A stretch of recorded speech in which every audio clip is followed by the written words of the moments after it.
It's really exciting for BBC people. I mean, I know it sounds silly, people talk about the BBC coming, but BBC staff are very excited about being alongside Salford University.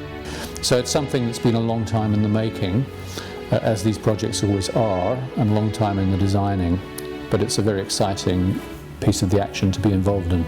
I think Salford could become the media hub of Europe, definitely.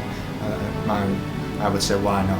Why can we not be? And there's a lot of people out there who are very sceptical and may not think that could happen, but we've got to aim for it and go for it, and why not?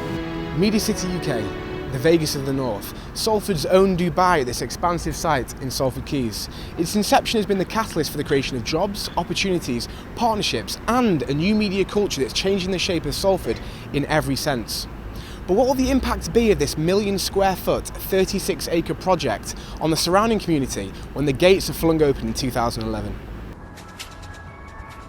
I set out on a journey around Salford to find out from local leaders and residents what they thought about the latest addition to Salford's skyline. This was a journey that would first take me to Salford University, to the old fire station and the plush offices of the university's hierarchy, to speak to the Vice-Chancellor of the University of Salford, Professor Martin Hall. There's already a MediaCity effect before we've opened there, and students are benefiting from that. So because we're going there, for example, we've got far closer connections already with the BBC and others that we would have. I mean, Peter Salmon, director of BBC North, was on campus last week talking to students. He wouldn't be here if we weren't their partners. We've been talking to BBC Future Media Division, for example. We wouldn't be talking to them. We've been talking to a number of other people in the media area. So we've already got a MediaCity effect, simply because people associate it with us. We've got a good 6 months for the kit out, which means that we can get the kit in, we can test it to the best of our ability, we can get stuff running. I think that it'll be a learning curve, and they're bound to be. They're just simply bound to be teething problems with a thing this complicated, and we'll deal with them as they come up. My next stop was a short journey down the road to the Adelphi campus and to the headquarters of Salford News Network. I came in search of Neil Salmon, the University of Salford's Journalism Creative Director, the man charged with ensuring that the university's technical move to MediaCity UK goes smoothly and follows years of careful planning. I've been involved for about a year now, planning what facilities we're going to have at MediaCity for journalism, and how we're going to how our curriculum feeds into those facilities, so we can deliver the programmes we want to deliver in the way we want to deliver them with the right facilities there. I think there's bound to be teething problems. We're hoping that they'll just be very small, that we've been in so many meetings, we've had so much planning, that hopefully on day one, where the students come in at the end of September next year, it will be fine. I left Neil at the Adelphi campus and met up with John Corner, Salford University's Director of MediaCity UK. John was in the middle of celebrating receiving the keys to the university's new building on the MediaCity site. My name's John Corner, I'm the Director for MediaCity for the University of Salford. Okay, so what's going on here tonight? Tonight we're going to show a very fascinating projection which really represents the culmination of 2 years of planning for the university, celebrating the key handover and our new building at MediaCity. How excited are you as a department, and obviously the university as well, moving over to this is a once in a lifetime opportunity for the university. It's a step change really in innovation. The media industries, the media sector is changing so fast, and this is going to be a university that's actually in tune with the sector. So I'm thrilled to be part of it. It's been 2 years of hard work, and the next step of hard work starts right now as we take our new building, we get the keys and we start fitting out the amazing studios.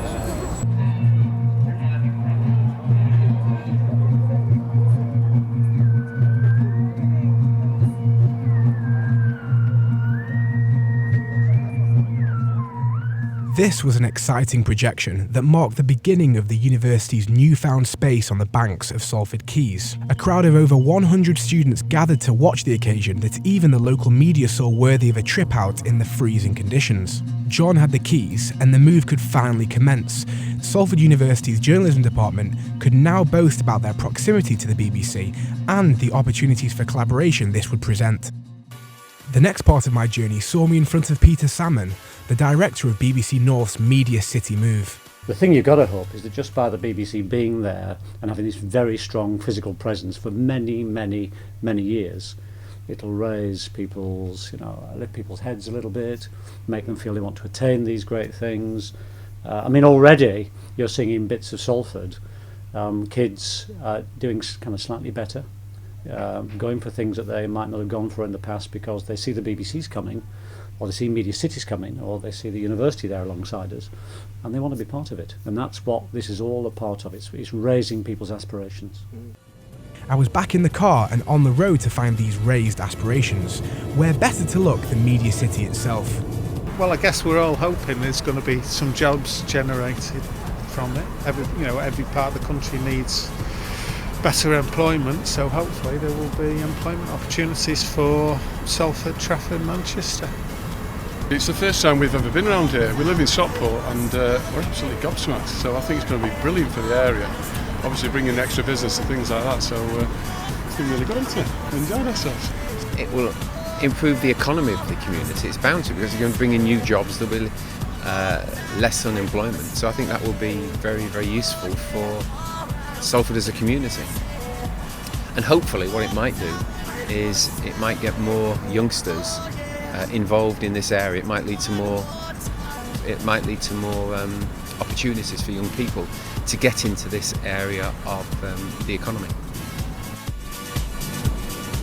One Salford-based institution that is actively engaging with the community in a bid to encourage more young people to go into media and the visual arts is Oasis Academy in MediaCity. Oasis Academy is a haven for aspiring journalists and broadcasters, providing radio, TV and production studios for high school students to develop the key skills in an increasingly competitive industry. I met with Paul Andrews, Oasis Academy's Community Development Director. I mean, the potential is what's there is amazing. It's absolutely unbelievable. When I go out as part of my role as community, when you're speaking to parents and local community members, there is some scepticism out there, particularly when the Lowry came down. There was a lot of people think that as a result, not many people in Salford got the jobs at the Lowry, and it's been all been promised before.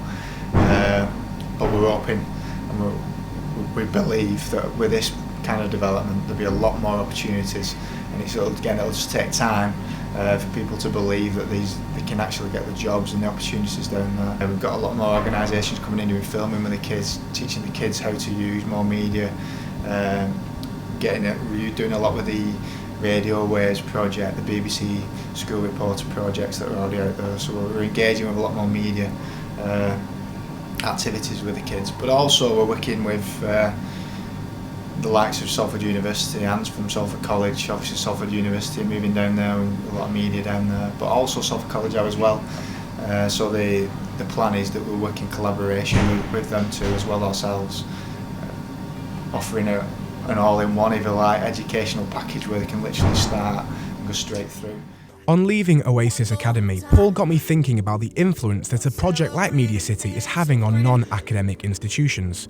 Bodies like community organisations that are developing initiatives to help ordinary Salford people prepare for the coming of the BBC et al. This thought took me to Salford City Radio, Salford's community radio station serving the city and its environs. Here, I met with Chris Brophy, station manager and community leader responsible for getting Salfordians skilled in the art of broadcasting.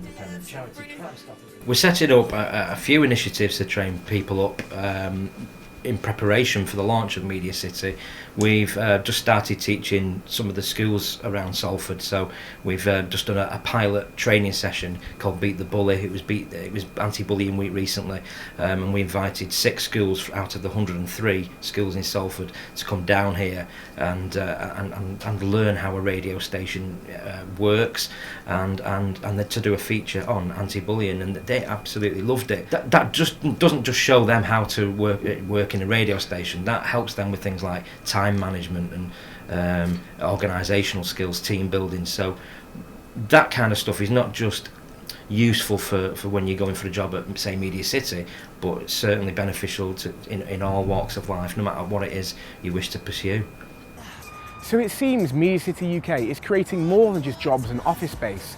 It is moulding how businesses and organisations like Salford City Radio respond to opportunities of this kind coming to Salford. This place behind me is about upskilling a generation to change the aspirations of an entire region.